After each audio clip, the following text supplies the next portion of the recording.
Hello everyone, and thank you very much for tuning in. I'm Adriano Ciotoli and I'm running for Windsor City Council in Ward 4.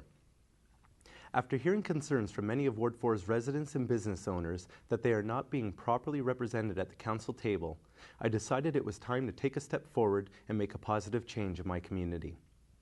We need to work together, not against one another, in order for the city and this region to thrive. I want to provide that voice for Ward 4 and ensure that the needs of the residents are being met. It is time to move on from 13 years of stagnancy and bring in a renewed vision for helping Windsor meet the potential it has. To do this, we need to put aside grandiose plans and focus on the people that live here. A proud and united community will do more good in promotion than any event or advertising campaign. In talking with residents and business owners in Ward 4, I was able to pinpoint 3 issues that matter to them and which they feel need to be improved to make Windsor a livable community. The first issue consistently spoken of is the need for more jobs. While you're almost certain to expect jobs as a response, with the highest unemployment rate in Canada, it's the reality. However, it isn't just about saying we need jobs. Windsor has to create an environment that nurtures and sustains the companies that create them. No other candidate has proposed any details on how to bring these jobs to our city. I am proposing a green jobs policy. While you may or may not agree with its significance, green energy and environmentalism is here to stay and will arguably be major players in not just the future of Windsor, but every city. My green jobs policy would attract green research, development, and manufacturing companies here by putting in place bylaws and policies which would showcase our commitment to their products as well as the lifestyles they promote. By nurturing and investing in these businesses, we can attract jobs with living wages and transform our community into the green mecca of North America. The second issue is the lack of voice for Ward 4 if the status quo is voted for. In the lead up to filing my papers to run for council, and in the time since, I have met with various individuals who are very familiar with the current council and administration. I was saddened to hear, but not surprised, what almost each of these individuals mentioned. The majority of council do not trust nor support Alan Halberstadt.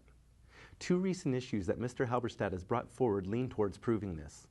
While not terrible in and of themselves, the motions to introduce the deputy mayor position and to remove the mayor's mute button were both voted against 9-1. I have voted for Halberstadt in past elections as he has worked hard for his constituents.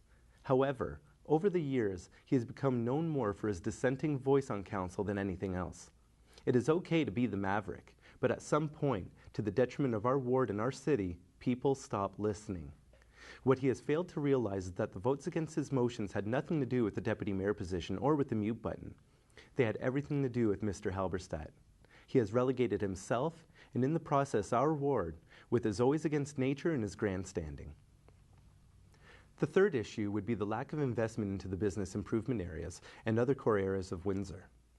Through operating Windsor Eats, I have walked the walk in promoting small business in Windsor.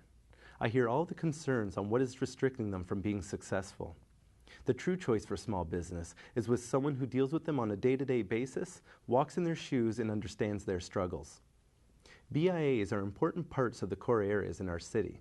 High commercial vacancy rates, over 25% in our BIAs, are plaguing our city and forcing residents to leave their neighborhoods for basic necessities. This is a major contributor to sprawl and the building of infrastructure the city cannot afford to maintain. Windsor's Planning Department recently requested a moratorium on new commercial development, as a study has shown we are oversaturated with commercial space. However, our current council has delayed time after time because of pressure from developers looking for profit rather than doing what is in the best interests of our communities, neighborhoods, and residents as a whole. If you know me, then you know my commitment to this city. My proposed Let's Help Windsor Grow municipal food plan, which would implement municipal community gardens throughout the city, would focus on neighborhoods stricken with poverty. Studies have now linked poverty and obesity, and as you can't spend more healthy food if your income won't allow it. My belief is everyone has a right to fresh, healthy food, not just those that can afford it. This and more can happen, but I can't do it alone and without all of you. This upcoming election provides the perfect opportunity for Windsorites to stand up and reclaim their city. I encourage you to visit my website, adrianociotoli.com, and see my in-depth plans on turning this city around and helping it reach the potential it has. Thank you for listening, for together, we can make Windsor better. Hello, I'm Alan Halberstadt, the incumbent City Councillor for the new Ward 4. I've served on Council for 13 years, and I'm asking you to allow me to continue to serve in the next term of Council. I want to continue to be Windsor's hardest working member of Council and continue to strive to put constituents first by going the extra mile for citizens. My more specific focus is to continue the push the envelope on measures I have identified to attract and retain investment, people and jobs as Windsor moves forward as a livable, tax-friendly city in transition. Following are the specific tasks I aim to continue and complete. Champion tax reform that will systematically lower business taxes to make Windsor more competitive to investors and job creators. Continue to make City Hall more small business friendly by pushing for reductions in red tape and fees in the licensing and planning divisions. Continue as Vice Chair of Council's Small Business Advisory Panel, spearheading the creation of a Windsor Tech Town small business incubator through partnerships with the corporate sector, senior governments, and post-secondary schools. I want to continue to pursue the lowering of outdoor cafe licensing fees to promote tourism and attract residents to core business districts. I want to continue to advance my livable city initiatives through the reopening of the Capitol Theatre, creating a cultural hub downtown with a growing farmers market, and reuse of the armories. I want to continue to expedite funding into the city's cycling infrastructure to make Windsor a friendlier city for cyclists, families, and baby boomers. I want to continue to rehabilitate Ottawa Street infrastructure, which has not been done for 20 years.